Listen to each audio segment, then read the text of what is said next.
అనంతపురం జిల్లా రాప్తాడు నియోజకవర్గంలో రాప్తాడు ఎమ్మెల్యే పరిటాల సునీత గురువారం ఉదయం 11:30 నుంచి మధ్యాహ్నం 3:30 గంటల వరకు రాప్తాడు నియోజకవర్గంలోని అనంతపురం రూరల్, రాప్తాడు, రామగిరి, కనగానపల్లి తదితర మండల కేంద్రాల్లోనూ అనంతపురం జిల్లా కేంద్రంలో ప్రముఖ కళ్యాణ మండపంలో తెలుగుదేశం పార్టీ కార్యకర్తల వివాహ వేడుకల్లో రాప్తాడు ఎమ్మెల్యే పరిటాల సునీత ముఖ్య అతిథిగా హాజరై నూతన వధువులను ఆశీర్వదించడం జరిగింది.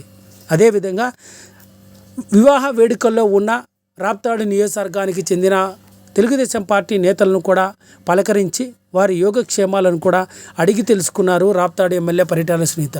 ఈ విధంగా రాప్తాడు నియోజకవర్గంలోని అనంతపురం రూరల్, రామగిరి, కనగానపల్లి, అనంతపురం నగరంలో కూడా పలు కళ్యాణ మండపంలో నిర్వహించిన తెలుగుదేశం పార్టీ కుటుంబ సభ్యుల వివాహ వేడుకల్లో రాప్తాడు ఎమ్మెల్యే పరిటాల సునీత ముఖ్య అతిథిగా హాజరై నూతన వధువులను ఆశీర్వదించారు.